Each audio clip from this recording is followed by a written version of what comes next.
তোমরা যারা 2021-এ ক্লাস 11-এ উঠলে তাদের জন্য এই ভিডিওটা খুবই গুরুত্বপূর্ণ, কারণ এই ভিডিওতে আমি তোমাদের সাথে ক্লাস 11-এর ইংলিশের সিলেবাস আর কোশ্চেন প্যাটার্ন শেয়ার করব এবং কিভাবে পড়লে তোমরা অনায়াসে 85% আপ মার্কস পাবে সেটাও কিন্তু আমি এই ভিডিওতে বলে দেবো।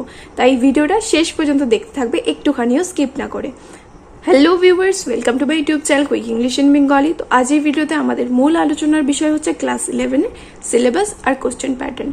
তোমরা অনেকেই জানো তোমাদের মাইন্ডস্কেপ বলে যে বইটা রয়েছে সেটাতে ক্লাস 11 আর 12-এর যে প্রোজ আর পোয়েট্রিগুলো রয়েছে সেগুলো দেওয়া রয়েছে।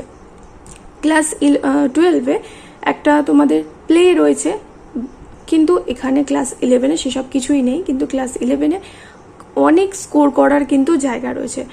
কিভাবে সেটা আমি বলছি। টোটাল তোমাদের রিটেন হবে হচ্ছে 80 মার্কসের, আর প্রজেক্ট তোমাদের থাকবে 20-তে। সে প্রজেক্ট তোমাদের স্কুল থেকে দিয়ে দেওয়া হবে যে কি করতে হবে না করতে হবে, সেটা হচ্ছে তোমাদের প্রজেক্ট। আর রিটেন হচ্ছে 80 মার্কসের, তার মানে তোমরা রিটেন এক্সাম দেবে হচ্ছে 80-তে আর প্রজেক্ট দেবে 20-তে। তো প্রজেক্ট যদি মোটামুটি ঠিকঠাক করে করো তোমরা ওখানে 18, 19 এরকম করে পেয়ে যেতে পারো। আমি ধরে রাখতে তাও মিনিমাম তোমরা 15 পেয়ে যাবে। আর অবশ্যই করে কিন্তু সবাইকে বলছি প্রজেক্টটা কিন্তু জমা দেবে, না হলে কিন্তু তোমাদের পরীক্ষায় পাশ করতে দেবে না। কারণ অনেক স্টুডেন্ট প্রজেক্ট জমা দেয় না, কারণ প্রজেক্টটা খুবই স্কোরিং, একটুখানি জাস্ট তোমাদের যা থাকবে প্রজেক্ট লিখে তোমাদের গিয়ে ভালো করে সাবমিট করতে হবে। এবার চলে আসি রিটেন এক্সামের কথায়। প্রোজে কি আছে? প্রোজ তোমাদের আছে 5টা। প্রোজ থেকে আছে টোটাল 20 মার্কস। কি কি প্রোজ আছে আমরা দেখে নিই। লীলাস ফ্রেন্ড আছে, কর্মা আছে, Jimmy Valentine, Nobel lecture, the place of art in education. তো এই 5টা প্রোজ তোমাদের রয়েছে, এর থেকে আসবে টোটাল 20 মার্কস। কিভাবে আসবে মার্কস ডিভিশনটা দেখো। এমসিকিউ আমি এখানে লিখেছি। এমসিকিউ হচ্ছে 5 × 1 = 5, মানে 5টা এমসিকিউ থাকবে 1 নাম্বার করে। আর একটা জিনিস বলে দিই, সেটা হচ্ছে ক্লাস 10-এ যেরকম তোমাদের প্যাসেজ তুলে দেওয়া থাকতো সেরকম কিন্তু এখানে কিছু থাকবে না, প্যাসেজ তুলে দেওয়া থাকবে না। তাই তোমাদের টেক্সটটাকে খুব ভালো করে পড়তে হবে। 5 × 1 = 5, মানে এখানে 5টা কিন্তু এমসিকিউ থাকবে, 5টার মধ্যে 5টা এমসিকিউ কিন্তু তোমাদের করতে হবে। আর সেটা কিন্তু সব কটা টেক্সট, এই যে 5টা যে প্রোজ বললাম সেই 5টা প্রোজ থেকেই কিন্তু থাকবে, ওখানে কিন্তু কোনো এক্সট্রা অপশন থাকে না।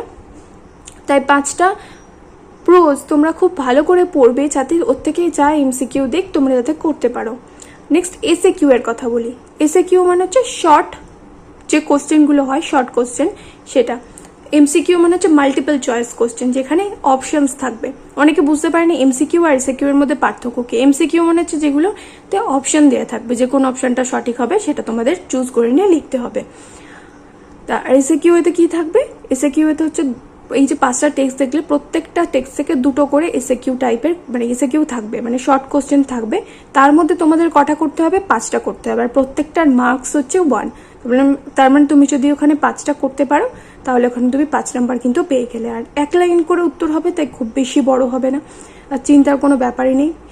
10টা থাকবে, তার মধ্যে কিন্তু 5টা করতে হবে। যে তোমাদের 5টা আমি প্রোজ বললাম তার মধ্যে কিন্তু তার থেকে কিন্তু প্রত্যেকটা থেকে, যেমন ধরো লীলাস ফ্রেন্ড থেকে 2টো আসলো, কর্মা থেকে 2টো আসলো, জিমি ভ্যালেন্টাইন থেকে 2টো শর্ট কোশ্চেন আসলো, তারপর নোবেল লেকচার থেকে, সরি এখানে নোবেল আমি স্পেলিং মিস্টেক হয়েছে আমার, এখানে NOBLE, তো আমি এখানে বানানটা ভুল লিখেছি, সেটা আমার এখন খেয়াল হলো। নোবেল লেকচার হচ্ছে থেকে 2টো আসবে, the place of art in education থেকে 2টো কোশ্চেন আসবে এসএকিউ টাইপের। তো পুরো টোটাল মিলিয়ে তার মধ্যে থেকে তোমাকে 5টা করতে হবে। মোট দেয়া থাকে 10টা কোশ্চেন, তার মধ্যে তোমাদের করতে হবে 5টা।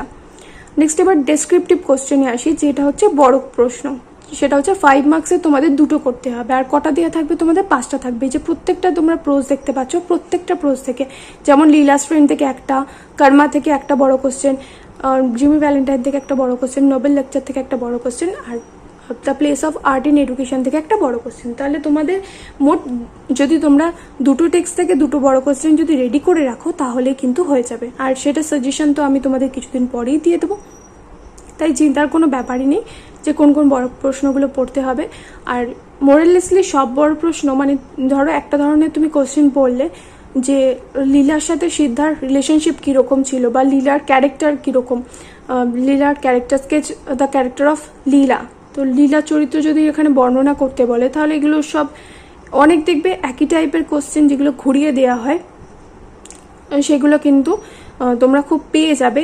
আর এগুলো তোমাদের একটু বুঝে লিখতে হবে, যে ধরো একটা কোশ্চেন পড়ে গেছো তুমি, একটুখানি ঘুরিয়ে দিয়েছে, তো সেটা তোমাকে একটুখানি বুঝে নিতে হবে যেটা ঘুরিয়ে দিয়েছে কোশ্চেন। তাই দুটো টেক্সটের যদি ডেসক্রিপটিভ কোশ্চেন তোমরা রেডি করো বা মুখস্থ করো, তাহলে কিন্তু তোমাদের অ্যান্সারটা হয়ে যাবে। তাহলে এখানে 5টা থাকবে, প্রত্যেকটা থেকে একটা একটা করে থাকবে। লীলা স্প্রিন্ট, কর্মা, জিমি ভ্যালেন্টাইন, নোবেল লেকচার, তারপরে the place of art in education, এগুলো থেকে একটা করে কোশ্চেন থাকবে। সেটাতে তোমাদের কি করতে হবে, মানে ওর মধ্যে থেকে তোমাদের দুটো করতে হবে। আর প্রত্যেকটা প্রশ্নের মান হচ্ছে 5, তাহলে 5 × 2 = হয়ে গেল 10। তাই তোমরা যদি এমসিকিউ আর এসএকিউ ঠিক করো, তাহলে কিন্তু ওখানে তোমরা পেয়ে যাচ্ছ 10 নম্বর, কারণ ওখানে নাম্বার কাটার কোনো জায়গাই নেই।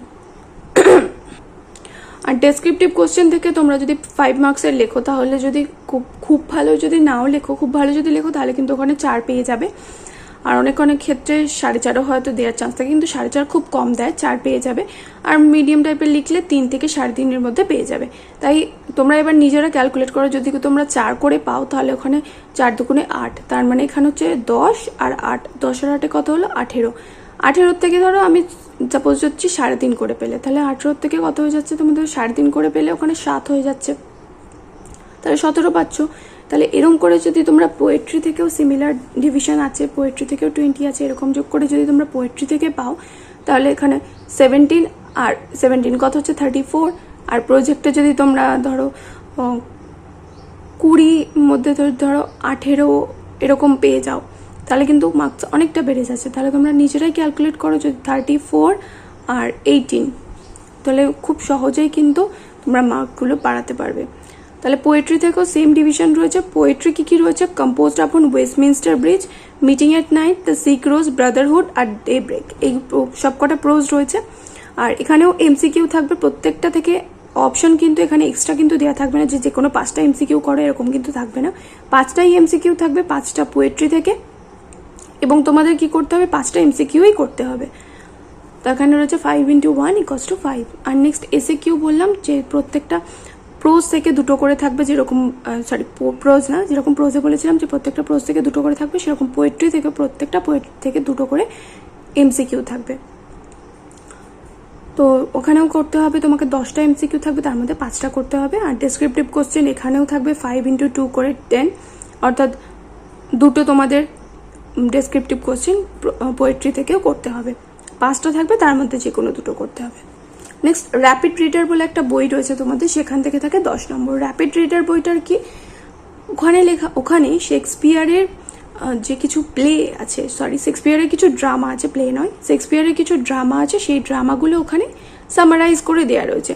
আসল ড্রামাগুলো তো প্রচুর বড়, যেমন আছে ধরো ম্যাকবেথ, ওথেলো, তারপর as you like it, comedy of errors, 12th night, এই 5টা তোমাদের ওখানে রয়েছে। তো ওখান থেকেও থাকবে তোমাদের এমসিকিউ 5 × 1 = করে 5, কিন্তু ওটার টেক্সট কিন্তু উল্লেখ করা থাকবে না কোনো ক্ষেত্রে, কিন্তু ক্লাস 11-12-এ তোমাদের কিন্তু প্যাসেজ মেনশন করা থাকে না, তাই তোমাদের খুব ভালো করে পড়তে হবে। তাহলে এমসিকিউ 5 × 1 = 5 হয়ে গেল, তাহলে 10টার মধ্যে তোমাদের কটা করতে হবে, 5টা করতে হবে। নেক্সট ডেসক্রিপটিভ কোশ্চেন, এই 5টা যে আমি তোমাদের ড্রামা বললাম, তার মধ্যে থেকে একটা ড্রামা থেকে তোমাদের কি করতে হবে, ডেসক্রিপটিভ কোশ্চেন করতে হবে। যেমন ধরো সাপোজ আমি বলছি ম্যাকবেথ থেকে তুমি একটা ডেসক্রিপটিভ কোশ্চেন করলে, তাহলে ওথেলো থেকে করতে লাগবে না, 5টা কোশ্চেন ওখানে থাকবে, তোমাদের ওর মধ্যে একটা করতে হবে। ডেসক্রিপটিভ কোশ্চেনের কথা বলছি, 5 মার্কসের যে কোশ্চেনগুলো। নেক্সট গ্রামার এখানে থাকে 10 নম্বর। সব থেকে মজার বিষয়, গ্রামারে কিন্তু খুবই কম নাম্বার। আর ক্লাস 11-12-এর গ্রামার খুবই ইজি, যেটা তোমরা 10 অবধি শিখে এসছো সেগুলোই কিন্তু রয়েছে। গ্রামার ডু অ্যাজ ডাইরেক্টেড হচ্ছে 7 × 1, মানে যে যেমন ধরো অ্যাসার্টিভ সেন্টেন্স বানাও বা এই জয়নিং করো, ন্যারেশন চেঞ্জ করো। আর টেক্সট বেস গ্রামার কিন্তু এখানে থাকবে, মানে টেক্সটের লাইন তুলে এখানে কিন্তু গ্রামার থাকে, মানে ডু অ্যাজ ডাইরেক্টেডের কথা বলছি। তারপরে টেক্সচুয়াল, আর্টিকেল অ্যান্ড প্রিপোজিশন, এখানেও কিন্তু টেক্সট থেকে আর্টিকেল অ্যান্ড প্রিপোজিশন মানে শূন্যস্থান তুলে দেবে। ধরো কোনো একটা প্যাসেজ দিল, লিরাস ফ্রেন্ড থেকে কিছু অংশ তুলে দিল, সেখান থেকে তোমাদের কি করতে হবে, আর্টিকেল অ্যান্ড প্রিপোজিশন বসাতে হবে। তো ওখানে 6টা শূন্যস্থান থাকবে, আর প্রত্যেকটা শূন্যস্থানের মান হচ্ছে হাফ করে, তাহলে ওখানে হয়ে গেল 3। তাহলে আর ডু অ্যাজ ডাইরেক্টেড হলো 7, আর এখানে হলো 3। এগুলো ঠিক করলে কিন্তু পুরো টোটাল 10 মার্কসই পেয়ে যাবে, কারণ এখানে যদি ঠিক করো একটা নাম্বারও কাটার কিন্তু কোনো জায়গা থাকবে না। প্রচুর স্কোরিং আছে ক্লাস 11 আর 12, 12-এর যদি চাও যে তোমাদের সাথে কোশ্চেন প্যাটার্ন আমি শেয়ার করি দেন সেটাও আমাকে কমেন্ট করে জানিও। আর ক্লাস 11-এর কোন টেক্সটটা শুরু করলে তোমাদের বেশি সুবিধা হবে সেটাও ফটাফট কমেন্ট করে জানাও। Last but not the least হচ্ছে রাইটিংয়ে আছে এখানে 20 মার্কস, যেটা তোমাদের মাধ্যমিকে ছিল 30 মার্কসের রাইটিং। 3টে রাইটিং তোমাদের করতেই হতো, এখানেও 3টে রাইটিং করতে হবে, কিন্তু নাম্বার ডিভিশনটা এখানে কমে গেছে, এখানে 20 হয়ে গেছে। তাই এটা কিন্তু খুবই তোমাদের কাছে একটা প্লাস পয়েন্ট। 11-12-এ কিন্তু তোমরা খুব ইজিলি কিন্তু মার্কস তুলে নিতে পারবে। যেমন এখানে ধরো 1 নম্বরে থাকলো প্যারাগ্রাফ আর স্টোরির মধ্যে অর থাকে, ধরো কোনো একটা প্যারাগ্রাফ দিল, প্যারাগ্রাফটাও খুবই ইজি থাকে এবং ইভেন স্টোরিরও পয়েন্টস লেখা থাকে। আমি তো আমার চ্যানেলে অলরেডি ভিডিও দিয়ে দিয়েছি যে কিভাবে স্টোরি রাইটিং লিখতে হয়। প্যারাগ্রাফও খুব ইজি থাকে, প্যারাগ্রাফ আর স্টোরির মধ্যে যে কোনো একটা করতে হবে। আর ওতে থাকবে টোটাল 10 মার্কস। আর একটা লিফলেট তোমাদের কমার্শিয়াল লিফলেট বানাতে হবে, সেটা কিভাবে করতে হয় সেটা আমি বলেছি। যেমন ধরো লিফলেট এর উপর আমি ভিডিও বানাবো, তো এটার উপর থাকে 5 মার্কস। আর নিউজ পেপার অ্যাডভার্টাইজমেন্ট এটাও করতেই হবে, এটাতেও থাকে 5 মার্কস। নিউজ পেপার অ্যাডভার্টাইজমেন্ট মানে নিউজ পেপারে বিজ্ঞাপন দেওয়া। লিফলেট হচ্ছে যেগুলো হ্যান্ডবিল টাইপের বিলি করে, যেমন ধরো সাপোজ বলছি স্কুলের বাইরে দেখবে অনেক সময় মাধ্যমিক পরীক্ষার পর বা নতুন বছর যখন স্টার্ট হয় তখন কিছু সেলসম্যান ওখানে দাঁড়িয়ে থাকে, কিছু লিফলেট যেখানে কম্পিউটার সেন্টার খুলছে, এখানে কোচিং সেন্টার খুলছে, তো এই লিফলেটগুলো বিলি করে ওরা। তো লিফলেট আর নিউজ পেপার অ্যাডভার্টাইজমেন্ট তোমরা এখন অবধি শেখোনি, তো এগুলো তোমাদের শিখতে হবে। স্টোরি রাইটিং আর প্যারাগ্রাফ তোমরা অলরেডি জানো। আর লিফলেট আর নিউজ পেপার অ্যাডভার্টাইজমেন্ট এটা কিন্তু খুবই সোজা, কিছু কি পয়েন্টস আছে যেগুলো মনে রাখলে তোমরাও এখানে কিন্তু ভালো নাম্বার পেতে পারো। 5-এর মধ্যে ধরো 3.5 বা 4 করে পেয়ে যেতে পারো। তো যদি তোমাদের মার্কস ডিভিশন আর এই পুরো ভিডিওটা ভালো লেগে থাকে দেন অবশ্যই করে আমাকে কমেন্ট করে জানিও। আর ক্লাস 11-এর কোন টেক্সটটা শুরু করলে সুবিধা হবে সেটাও আমাকে জানিও। দেখা হবে নেক্সট ভিডিওতে। Till then by.